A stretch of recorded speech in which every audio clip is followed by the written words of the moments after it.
ямархан сүрэг тарган сайхан хаварж иж байна уу?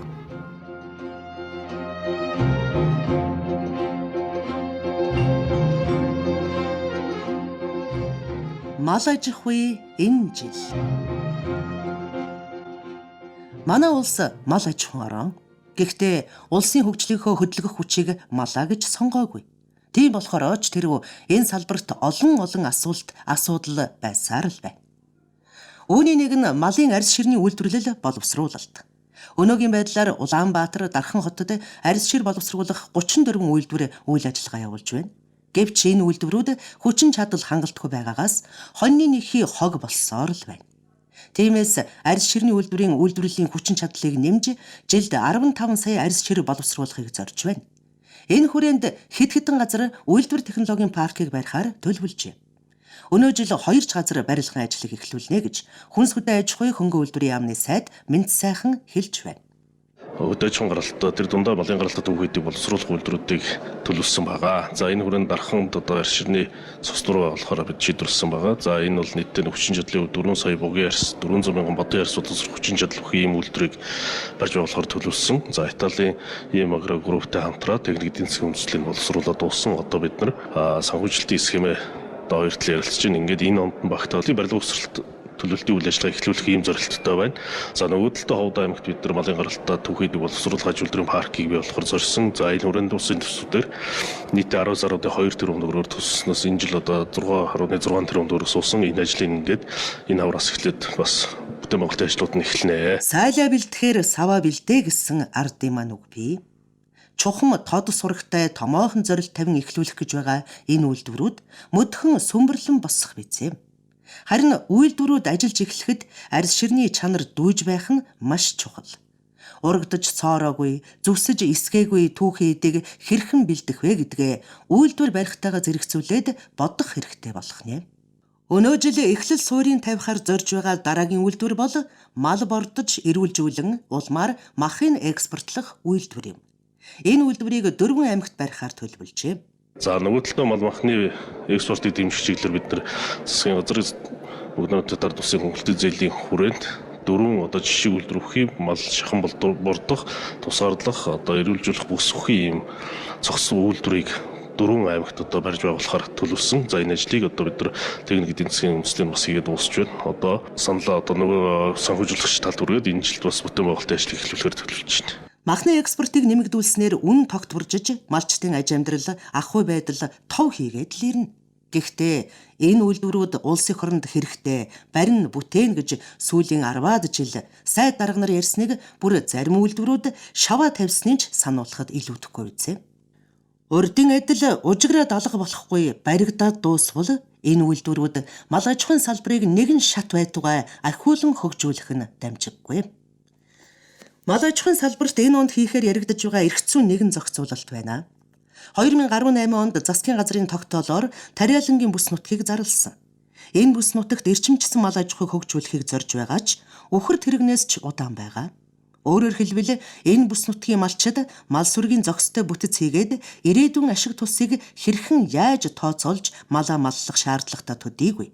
Хизээ хэдийд ашиг шимийг яаж хүртэх талаар тодорхой юм алгал байна. Энэ мэт олон асуудлаас болж малчин Тариаланч 2 ар нуруугаа харилцаад удлаа.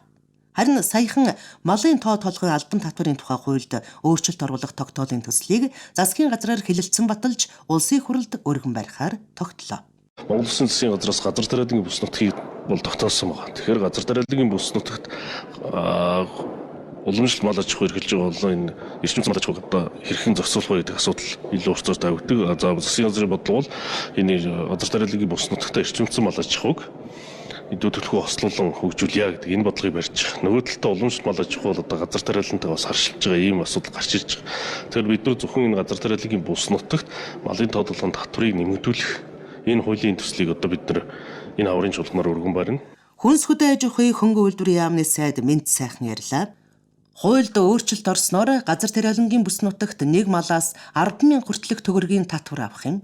Тэр үед энэ бүс нутгийн малчид хуульд заасан татварыг өгөх эсвэл энэ бүс нутгаас гарах гэсэн сонголттой үлдэнэ. Одоо Дархан аймгийн хөдөө аж ахуйн газрын дарга Ган болдын яриаг сонсъё. За орхон сум бол яг уламжлалт малч хоёр хэлдэг дээр нь төмс өмсгийн нөгөө тариалдаг юм сум байгаа. Хонгор сум бол манай аймгийн нийт газар нутгийн 70% эзэлдэг. Нийт одоо мал сургийн 70% эзэлдэг юм үдээч сум л да.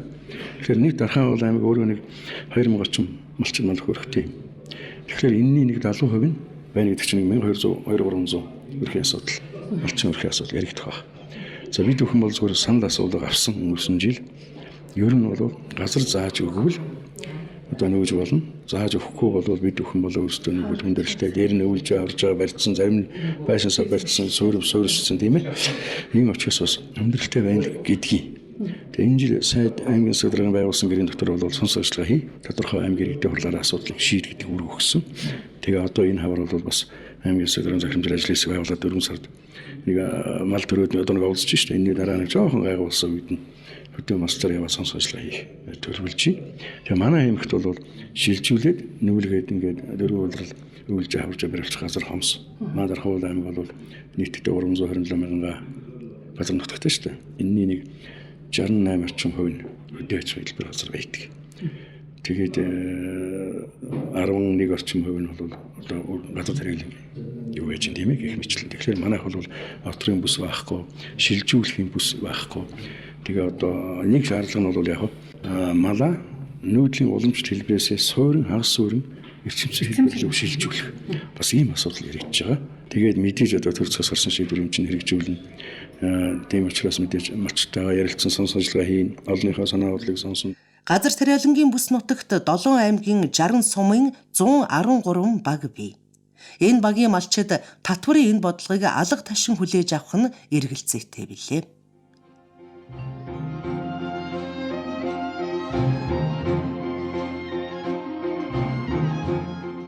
Төрөөс хүнс хөдөө аж ахуйн талаар баримтлах бодлогын хүрээнд инженерийн хийцтэй худаг уст цэгийг сэргэн засварлах, шинээр гаргах, санхүүжүүлэх ажлыг жил бүр хийдэг. Өнөө жилч мөн урдын адил хийн гэдгийг хүнс хөдөө аж ахуй хөнгө үйлдвэрийн яамны газрын дарга Батмунх ярьж байна. 2022 онд бол бид нар ер нь энэ инженерийн хийцтэй хамгийн доотлол нь бол бид нар 100 худгийг бол шинээр гаргахаар бол төлөвлөж байгаа. За аймаг орон нутагтаа бол бид нар бас энэ ажлыг бол зохион байгуулна. За нөгөө талдаа бол олон улсын төсөл хөтөлбөрийн хүрээнд бол зохион байгуулна.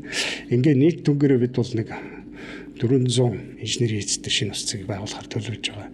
За энэ инженерийн хийцтэй ус цэгийг одоо барьж байгуулахын өмнө бол бид хайгуулын ажлыг бол тодорхой аймагуудад бол хийхээр төлөвлөсөн. Тухайлх юм бол Өмнө говь, Дунд говь. За энэ аймагуудад бол бид нар ялангуяа тэр отрын нөөц нутгийг шинээр эзэмших газруудад газар дор усны хайгуул судалгааны ажлыг хийж гүйцэтгэхээр бол төлөвлөсөн байгаа. За энэ жилийн тухайд бид нийтдээ бол нэг 200 орчим цэгт ус цэг тогтоох хайгуул судалгааны ажлыг хийхээр бол төлөвлөж байгаа. Шинэ худаг гаргаснаар бэлчээрийн дааз талхлалтаас сэргийлж байгаа төдийгүй мал аж ахуйн салбарын нэгэн том дэмжлэг юм а. Энэ онд хөдөө аж ахуйг дэмжих зорилгоор 400 тэрбум төгрөгийн хөнгөлөлтөй зээлийг олгохоор засгийн газрын хуралдаанаар шийдвэрлэлээ. Энэ зээлийн 190 тэрбум нь мал аж ахуйн салбарт хуваарлагдчихэ. Тодорхойлбол ноолуур бэлтгэл үйлдвэрлэлд 150 тэрбум, ноос бэлтгэл үйлдвэрлэлд 25 тэрбум, арьс шир бэлтгэл үйлдвэрлэлд 15 тэрбум төгрөгийг тус бүр 2 жилийн хугацаатаагаар олгох юм. Энэ мэтээр мал аж ахуй руу хандсан бүтээн байгуулалт болон эрх зүй эдийн засгийн нааштай өгөөжөө өгөх ажлуудыг хийхээр төлөвлөжээ. Үүний зэрэгцээ малыг эрүүлжүүлэх ажил хоолойд тулж ирээд байна. Энэ оны эхэнд гихтэл 17 аймагт малын гоц халдварт шүлхий өвчин гарч дарагдж амжаагүй байсаар мал төлөлөх цагтаа золгож малчид өдийгүй мах цоглдог бүхний санааг зовоосоор л байгаа билээ. Ер нь малын гоц халдварт өвчин бол мэрэгжлийн байгууллагуудын болон тодорхой эрх мэдэлтнүүдийн хариуцлагагүй төлөөс юм. Ийм л учраас мал эмнэлгийн ерөнхий газар, яамт хамгааллын газрууд хамтарч үр дүнтэй ажлуудыг цаг алдалгүй хийх хэрэгтэй байна. Монголын радиогийн малч нэвтрүүлэг мал аж ахуй энэ жил тойм хүргэлээ. Нэвтрүүлгийн редактор Гиндэн Сүрэн, найруулагч Оюун Цэцэг, нэвтрүүлэгч Амар Жаргалан.